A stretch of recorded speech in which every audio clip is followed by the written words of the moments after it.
Okay, so we're going to go through each of the energy yielding nutrients or alcohol one at a time. We're going to start with carbohydrates. Okay, so we'll talk about how ATP is produced through the breakdown or the catabolism of carbohydrates. And so we're talking about cellular respiration. Okay, so in cellular respiration, monosaccharides like glucose is going to be oxidized. So it's going to lose electrons.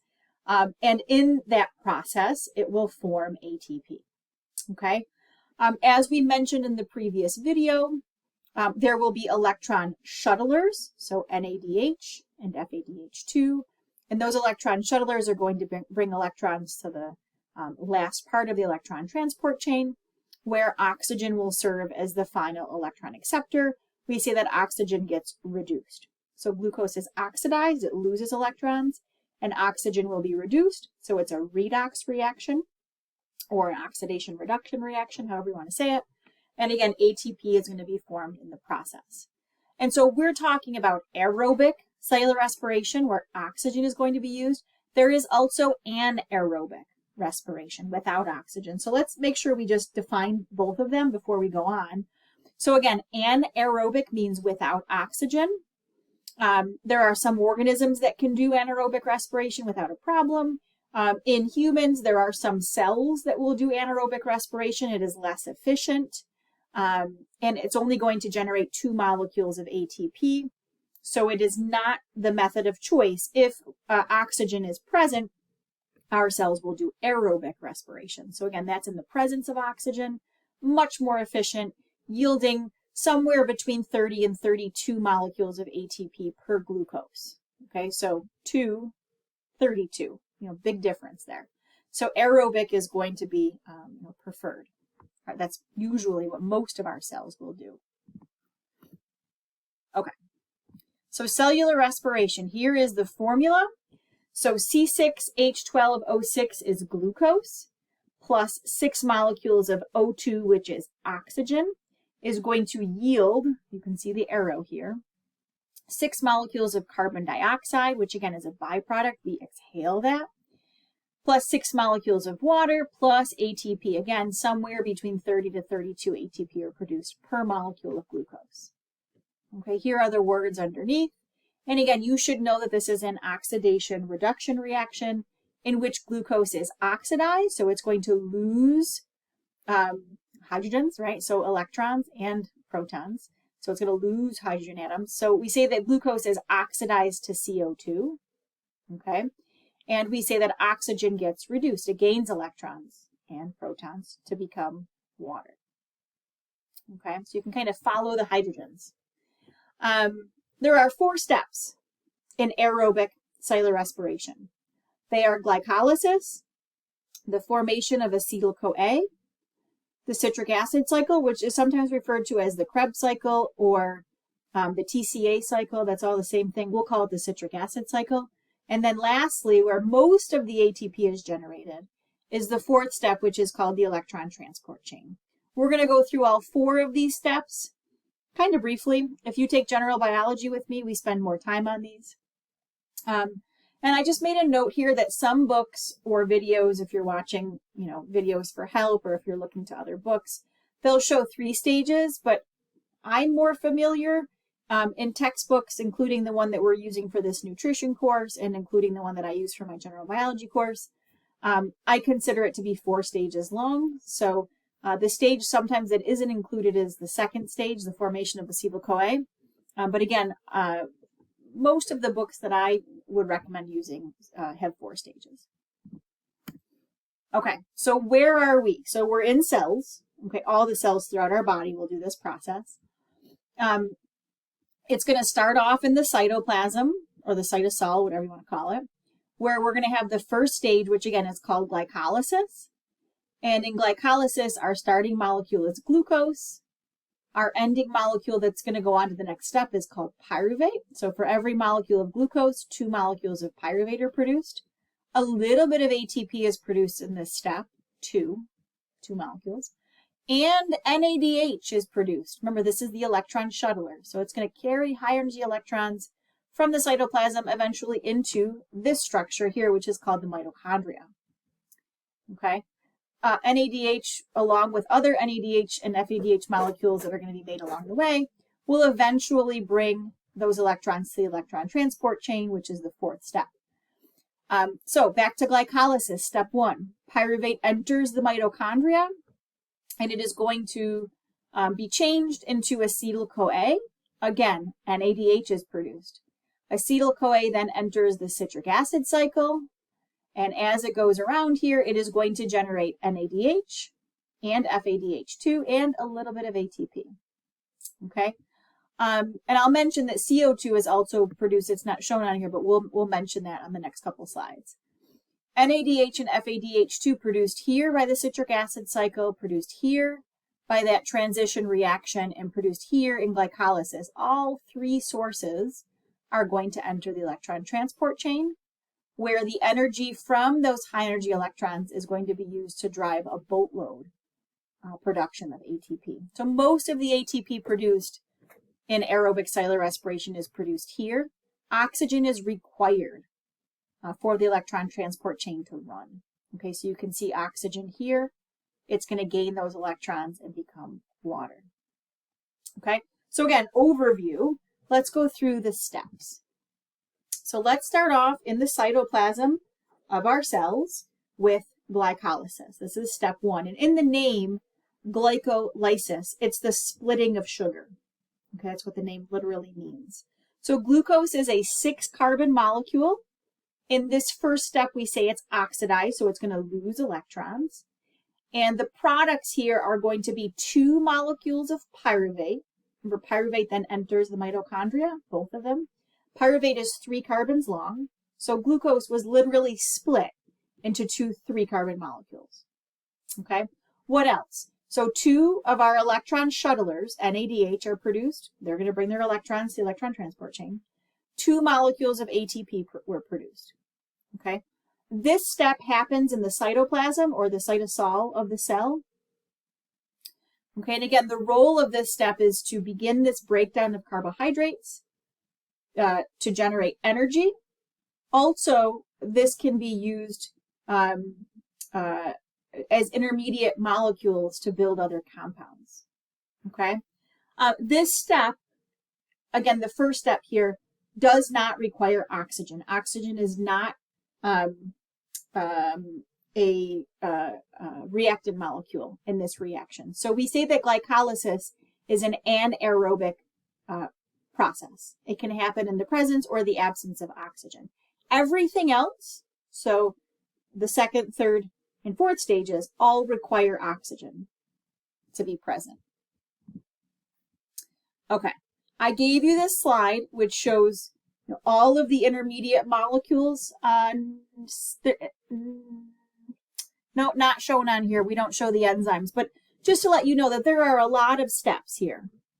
Okay, it's a pathway, right? A series of chemical reactions. We start with a reactant molecule, glucose. We end with products, 2 pyruvates, 2 ATP molecules, 2 NADH molecules. But again, there's a lot of steps in between here. Okay, not shown on here again are enzymes. Oh wait, yeah, no, these are the molecule names here. So glucose, glucose 6-phosphate, glucose 1,6-bisphosphate, glyceraldehyde 3-phosphate, dihydroxyacetone phosphate. Don't worry about all these names. What's not shown on here is the enzymes that catalyze all of these reactions. So every single step here is carefully controlled by an enzyme. Okay.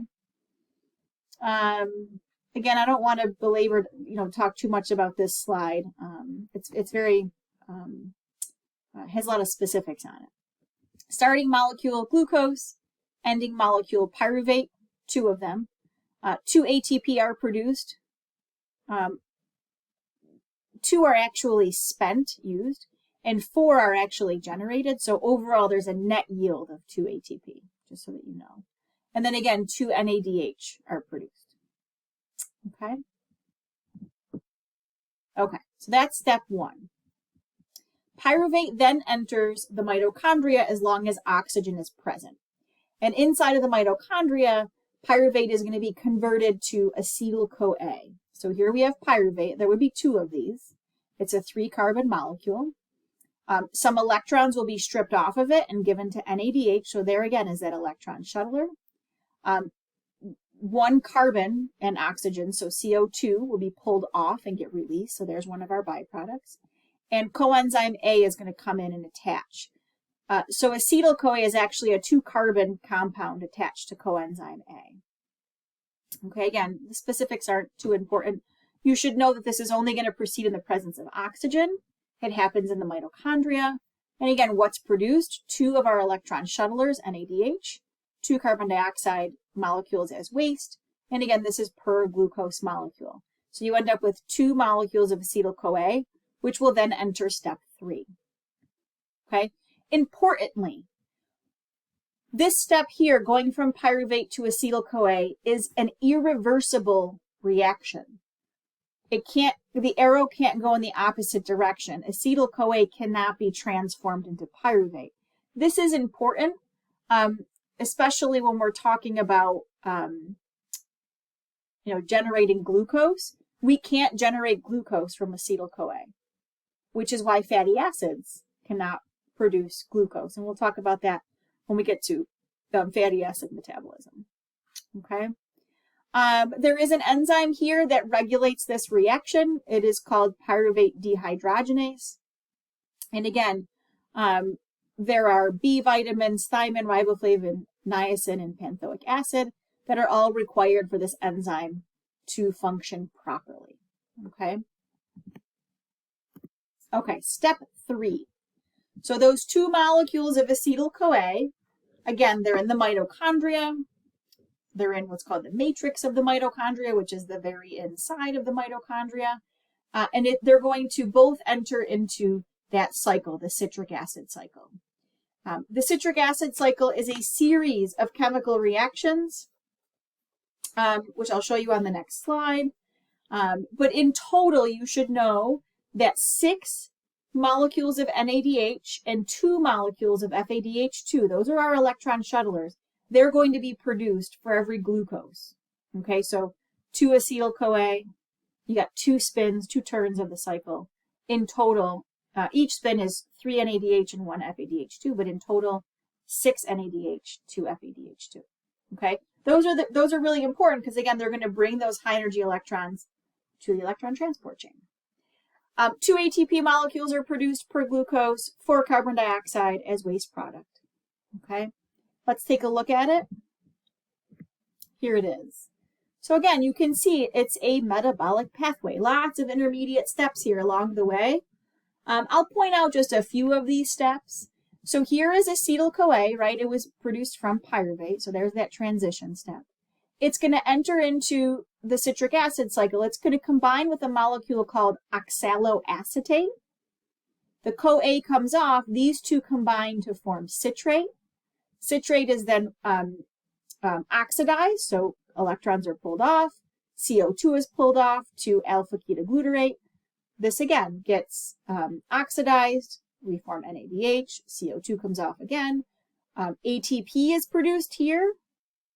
1 molecule per pyruvate. We end up with succinate. Again, this gets oxidized. Electrons are pulled off to form FADH2. We have fumarate. Water is added back in.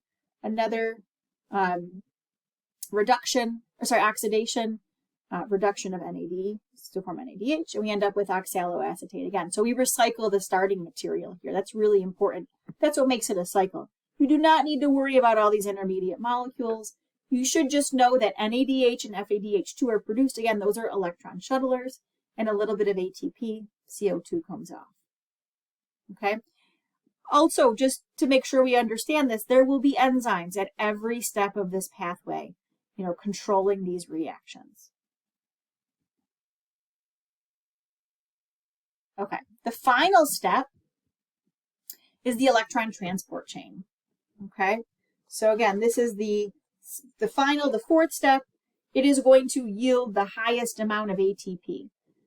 This step occurs in the inner mitochondrial membrane. So I'm going to show you on the next slide kind of a picture of this membrane.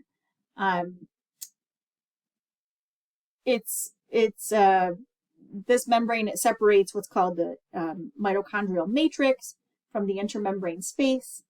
So again, I'll show you a picture of that on the next slide. So what happens here is called oxidative phosphorylation.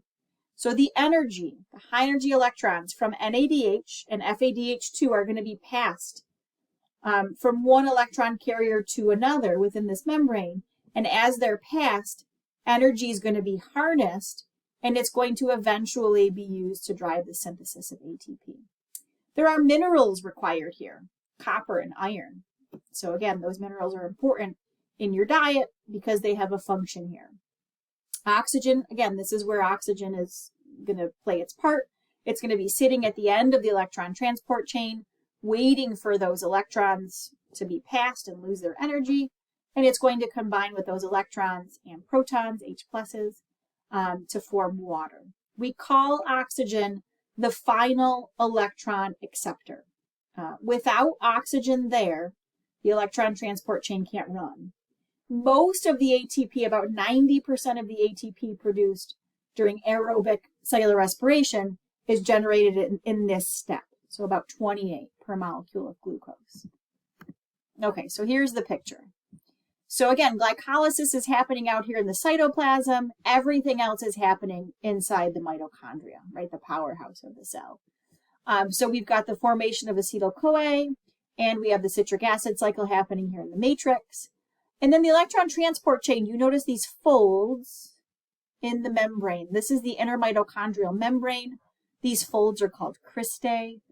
Okay, it separates the matrix, the very inside, from, there's a space between the inner and outer membrane called the intermembrane space. If I were to blow up a little piece of this is what I would see. So this would be the matrix, the inner membrane, the intermembrane space, and the outer membrane, and the cytoplasm or cytosol. So the proteins of the electron transport chain sit in the inner membrane. And, you know, for simplicity's sake, they're called complex 1, complex 2, complex 3, complex 4, and complex 5. Complex 5 is the ATP synthase. And again, we're not really doing this justice in this chapter in general biology. I spend so much more time on this. But just to give you a quick rundown of what happens.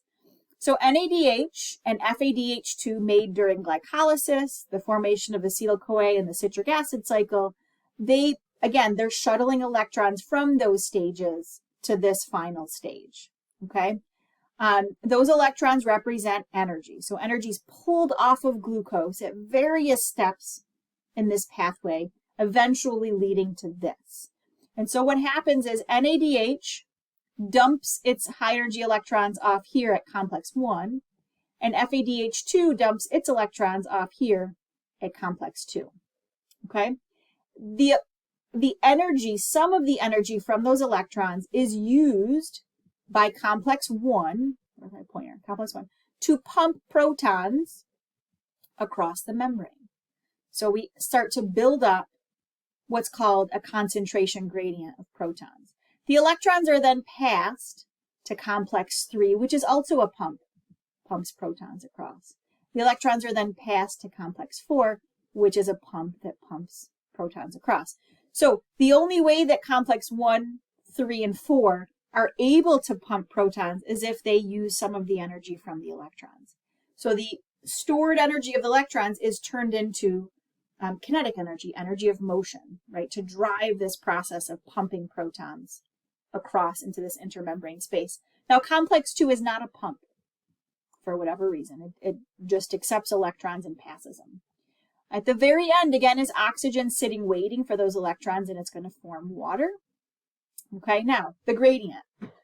This represents stored energy. So when we have a lot of protons on one side of the membrane and not so many here on the other side, we have what's called a gradient, a place where we have high and a place where we have low. So based on the basic laws of diffusion, molecules want to move down their concentration gradient from where they're at a high concentration to where they're at a low concentration. So these H pluses, these protons, want to move from the intermembrane space to the matrix. That's their goal. They're charged. So they can't just move through the membrane. The membrane won't allow that. And so the only way that these protons can get from high to low, from the intermembrane space to the matrix, is by moving through complex 5. And so when these protons move through complex 5, the energy that they have, because of this gradient, is passed on to complex 5. And complex 5, it's an enzyme. It's called the ATP synthase. And what it will do is it will take ADP plus an inorganic phosphate molecule, and it will attach the last phosphate, forming ATP. Okay? So a proton gradient here at the end is used to drive the synthesis of ATP. It's pretty amazing. Okay, so here is kind of the summary slide. Where things happen, how much of things are produced. Okay, so again, we've got glycolysis in the cytoplasm. Everything else happens inside of the mitochondria. A little bit of ATP is made during glycolysis. A little bit of ATP is made during the citric acid cycle, but most of the ATP comes from the electron transport chain. Okay, and oxidative phosphorylation. So ATP is phosphorylated, it gains a phosphate through this process. Okay, again, the NADH and the FADH2 produced at various steps, so during glycolysis, during the formation of acetyl-CoA, and during the citric acid cycle, they are electron shuttlers. They play a really important role. They're going to bring all that energy, all those high energy electrons, to the electron transport chain, which then drives the synthesis of ATP by complex 5, the ATP synthase.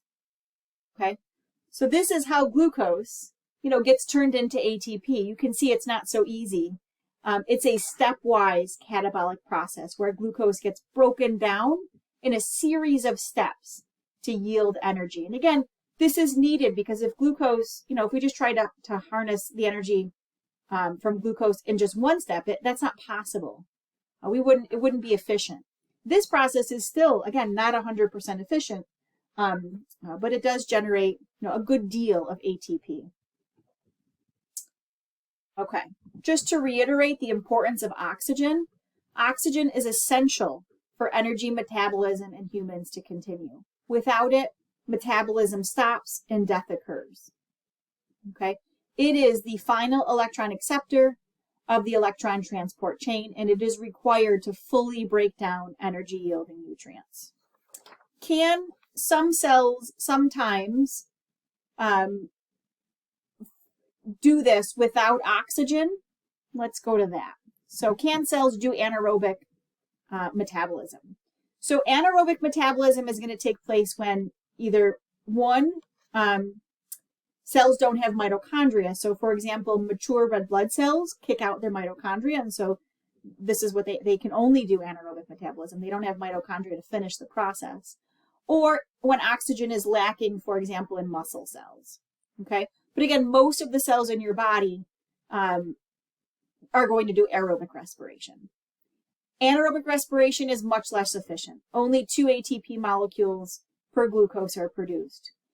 Pretty much anaerobic respiration is just glycolysis. That's it. The rest of the process doesn't happen. Okay. Now, glycolysis is going to yield pyruvate, and pyruvate would normally enter the mitochondria and finish the rest of the process. But in anaerobic metabolism, that doesn't happen. The pyruvate that's produced instead gets converted to something called lactate. Okay. Again, during a high intensity exercise, your muscle relies on anaerobic respiration for ATP production.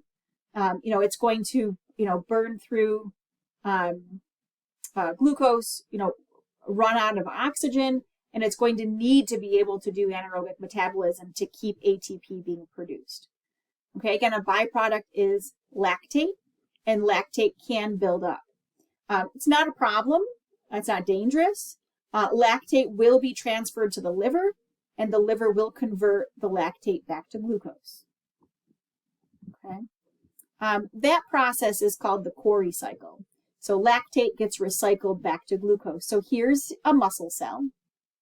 Okay, so again, in the absence of oxygen, the muscle cell is going to do just glycolysis or anaerobic respiration, and it is going to form pyruvate and then form lactate as the end product. So here we go. Glucose goes through glycolysis. We produce some NADH. We produce our 2 molecules of ATP, and we end up with pyruvate. Pyruvate is then going to be converted into lactate. This happens, this is kind of missing here, this happens to regenerate NAD+. Okay, lactate will then get delivered to the liver, and inside the liver, lactate is going to be converted into back into glucose. Okay, and there's an enzyme that will mediate this process. Okay, energy will be used in the process of converting lactate to glucose because we're building a larger molecule, and then glucose is returned to the muscle cell or some other cell to be used as energy once again. Okay. Okay, so I think we'll stop there, and in the next video we will talk about the breakdown of fats for energy.